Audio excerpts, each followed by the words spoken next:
talking to us. At this time, we will move into presentations, and I will bring a brief state of the city to the community right now.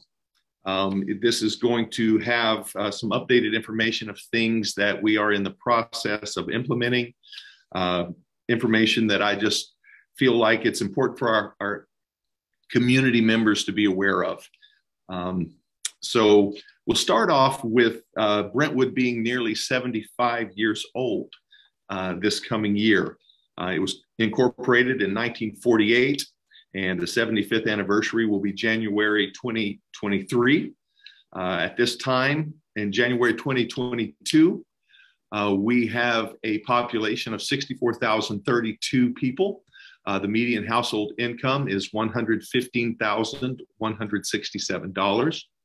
The city itself has a AA plus credit rating, a $315 million overall budget, and a $72 million general fund budget. We do have 30% reserves available for emergency contingencies. And we are in the process of implementing an exciting 2-year strategic plan ahead.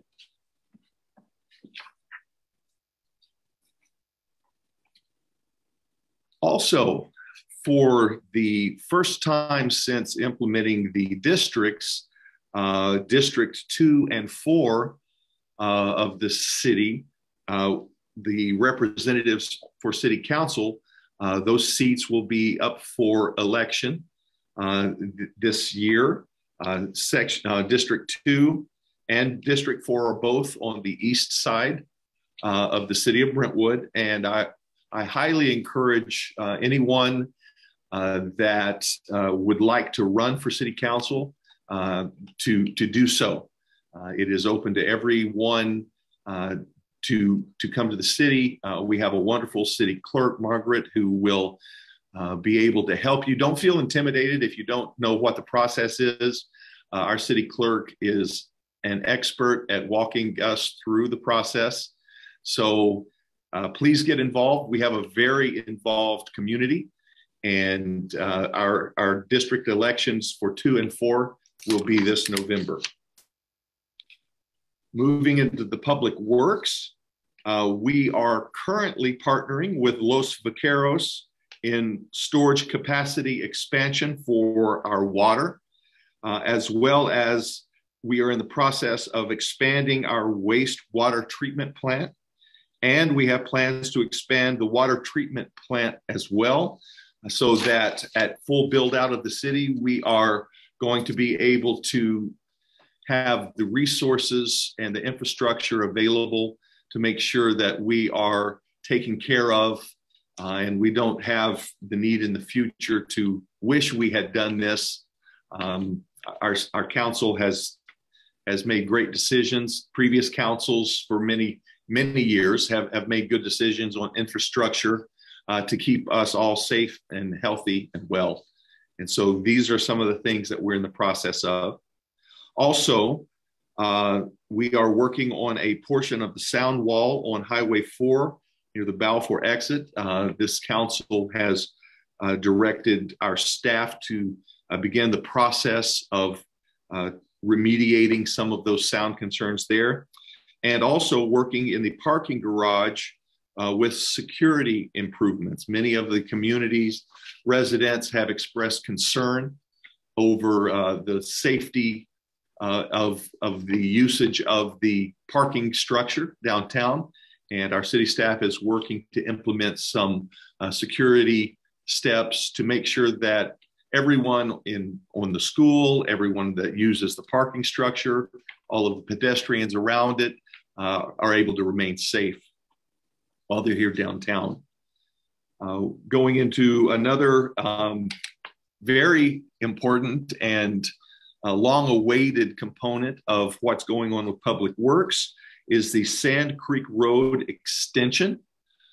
This extension down to the bottom right is Sand Creek and the Sand Creek Cloverleaf exit that we currently have. It will join there, and it will attach It will go through this property. They're building a bridge, and the city of Antioch just approved the projects that will put in place the Promenade Phase 6 in Antioch that will finish Hydorn Road down to that connecting location there to Sand Creek Road. So that will alleviate a lot of the traffic pressures at Lone Tree for the shopping areas there and the exits there.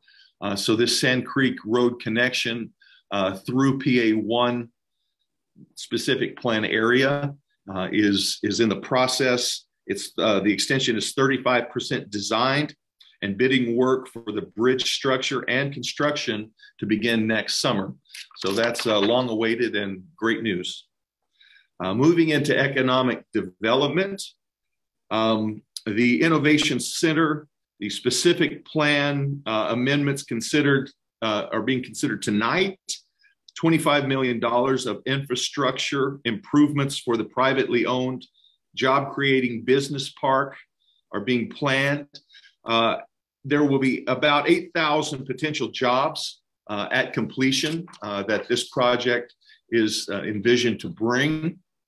And of course, it will be focused on high-paying, high-quality jobs to help our residents be able to have a very local commute and be able to spend time with their families, as well as help with greenhouse gas emissions, our carbon footprint, everything that something like this is going to help accomplish on a state and county level. But the most exciting thing to me is that it's going to help our local families live and work locally and make a very good wage with some of the med tech, the tech, and the different corporations and commercial venues that will be happening there. Also, in the process currently in economic development is the Highway 4 McComney Trail bicycle and pedestrian overcrossing. If you have gone down Highway 4 or up Highway 4, recently I've had a lot of people asking what's being built there, what are the cranes for? That is a Contra Costa Transit Authority project partnering with different transit and the park districts and the Habitat Conservancy and cities to build the bicycle and pedestrian overcrossing there that will connect the trails from the west side of Highway 4 to the east side of Highway 4. Ultimately, some of the information that has been sent out says that it is going to connect over 60 counties, and you'll be able to take trails, some more complete and some more rustic, but from here to Walnut Creek, and someone told me recently, if you use a little imagination, you can use trails all the way down to South San Francisco. So a lot of exciting things happening with that. Also, Costco and dual branded Hotel La Quinta and Hawthorne are both in plan review right now for that area. The La Quinta Hawthorne Hotel will be located at the Streets of Brentwood location. That's going to provide housing short-term, of course, for some of the decisions that we're going to be talking about here in a moment, enabling people that want to come to town for sporting events or other things to stay here and spend their money locally. And instead of our families having to go out and travel for different travel sports, we're excited that very soon we're going to be able to have some of those events locally. Also in economic development, Main Street America recently awarded affiliate status and is working towards accreditation status to our Downtown Business Association. Also funding Harvest Time to produce a documentary marketing film. They will be working with Contra Costa County on financing the district to encourage street, sidewalk, jobs creating opportunities in these priority areas. It's something that is going to be a real boost for our local businesses and economic development.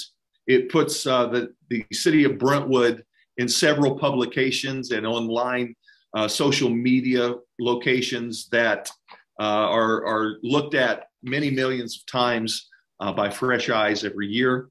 And so this is a great step in the direction of bringing more commerce and outside dollars into the city of Brentwood, and allowing our local families also to enjoy some of the amenities that this is going to open up for a downtown business coalition. Also in community development, we are nearly ready with an open space protection initiative to be put on this November's ballot. It will be updating our multi-year housing element, as well as resuming work this winter on zoning code updates to reduce undesirable land uses.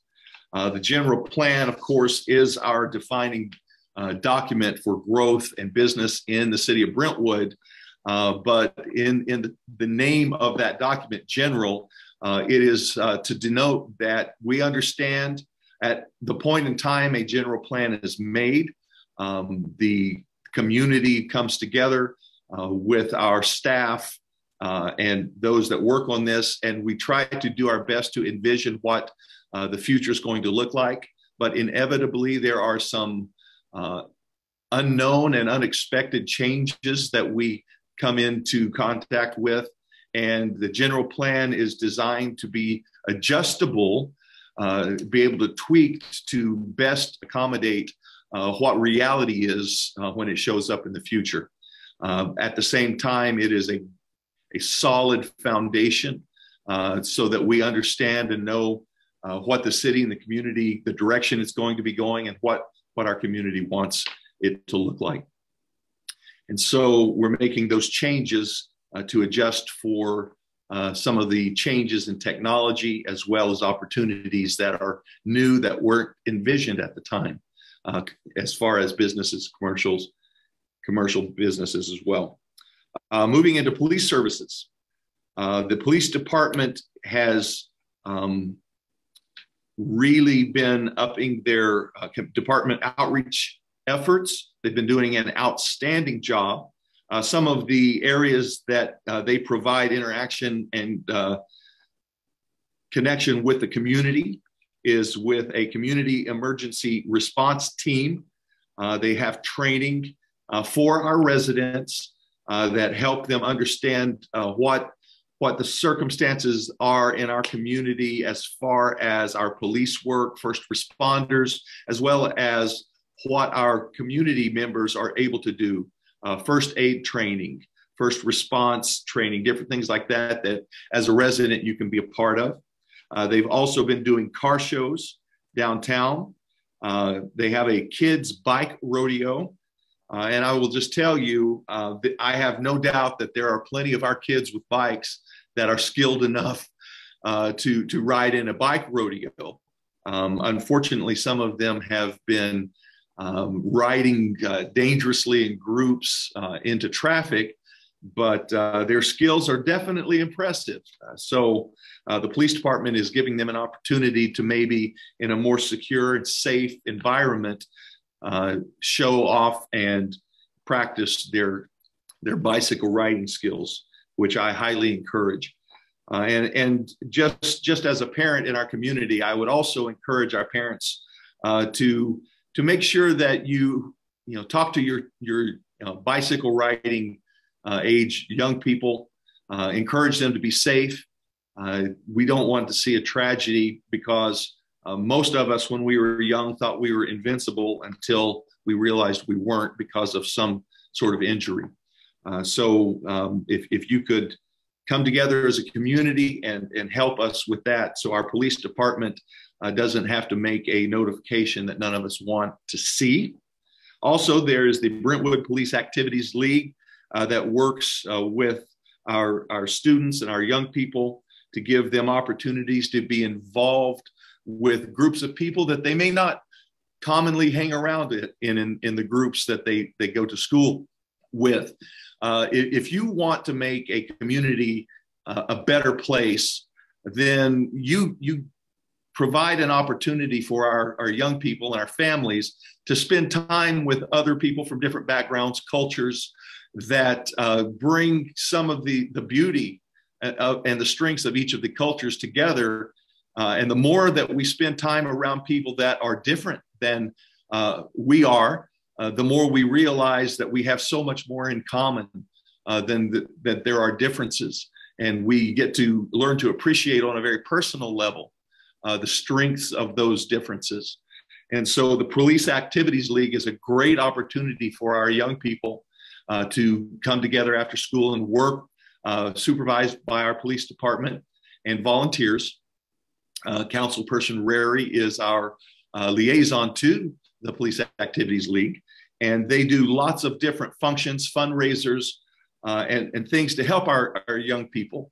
And we have a great community full of wonderful young people.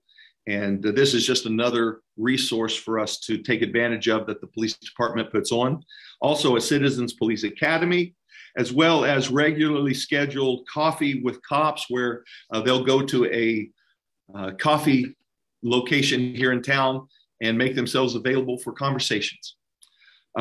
Also in police services, some of the other things that they provide is a community public safety and mental health group called One Mind. I've partnered with the National Association of Triads, as well as Mental Health Awareness Month. Upcoming in August 2nd is our National Night Out. Here you see some of our police officers that were participating last year in the Dia los Muertos event that we had here in Brentwood, and it was very well received.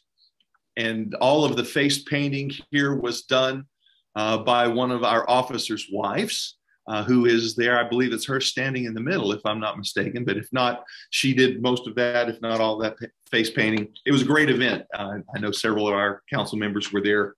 Everybody had a good time. Moving into fire protection. There's been several things that have happened in our fire protecting services. There is a new development annex into fire CFDs that council voted for in 2021. Also updated developer fire impact fees in 2021, as well as East Contra Costa Fire Protection District receiving Measure X funding in 2021. Our city and our city council were very big supporters of that. Also, Supervisor Diane Burgess was the chair at the time, and she helped to enable Measure X funding to be applied to East Contra Costa County. Also, Oakley opened station number 55 on June 1st, 2022. Station number 55 is going to be able to provide now additional resources and advanced life support to our community. That means a paramedic when that shows up with the engine. Also, fire district consolidation happened on July 1st of 2022.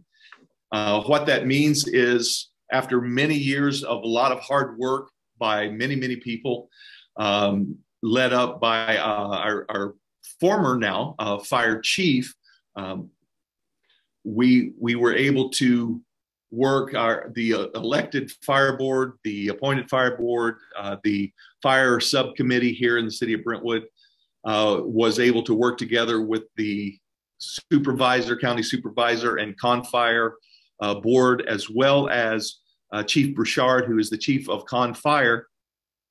And on June 1st, or July 1st, they turned over, East Contra Costa Fire turned over the Fire Protection Authority of this area to the Con Fire, and it is now a consolidated fire protection service. So we have many, many more resources, over 400 firefighters versus 38 firefighters.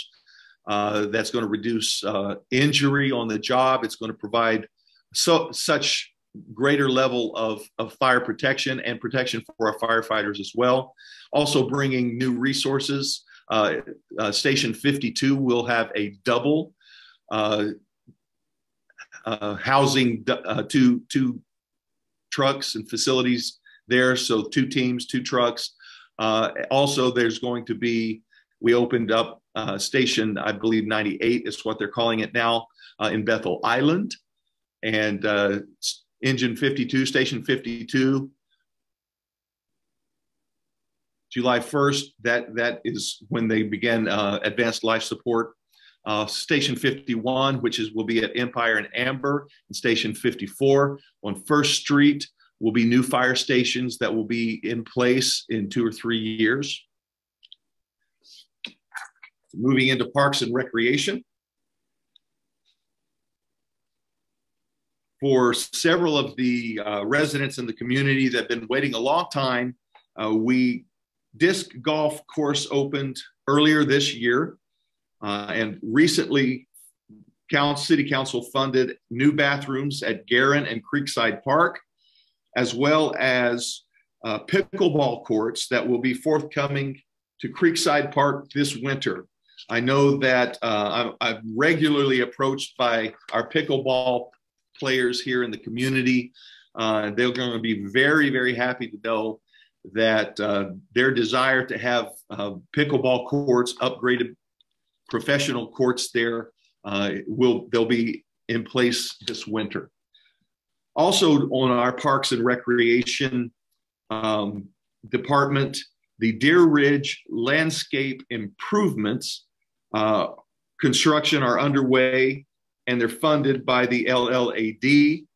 So we'll be seeing the areas that are highlighted here. Those are the areas that are going to be improved in the Deer Ridge community. And I do want to thank our residents there for voicing their concerns and being a part of the solution in this process. It was a lengthy one, but in the end, we were able to accomplish something that was a concern to everyone. In Parks and Recreation also, we are going to be seeing new public art being shown around the community. This art is paid by developers' fees, a fee that is charged for every house that has been built in the city of Brentwood to the developer. Includes 2 more projects coming this fall and winter. The first is Fields of Time, which will be along the west side of the police department station on Brentwood Boulevard. And on the other, will be on Sand Creek near Highway 4. I'm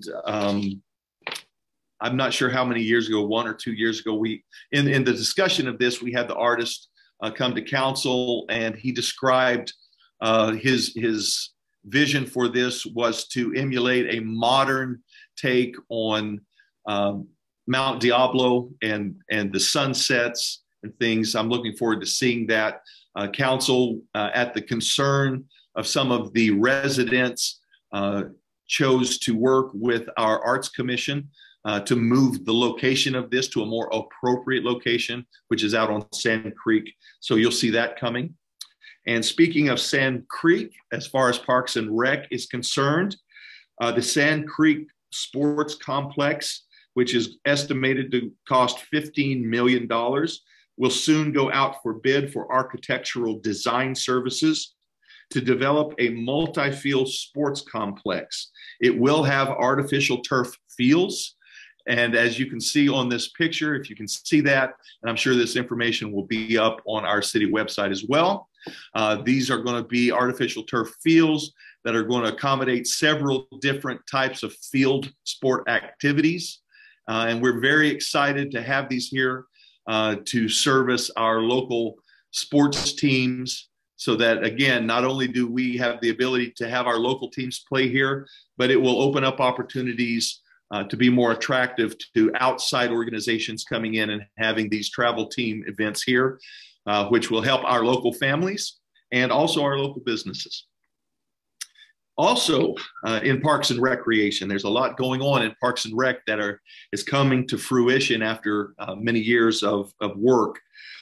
There at the Vineyards at Marsh Creek, the Event Center Amphitheater is 30% designed, and it's starting environmental analysis. That will take a year, but here you see the architectural drawings of what it's going to look like. And it's going to be a great asset and addition to our community. Just another thing for our families to be able to participate in our community. And then last but not least, I know it is not a city project, but Brentwood Los Medanos College is ready to open and be used for our community. It is going to be an outstanding asset. If you had an opportunity or you have an opportunity, please go take a look at that campus. It's a beautiful campus, and it's going to be a real asset to our local residents, our families and community. And with that, I am going to wrap up this part of our city council agenda.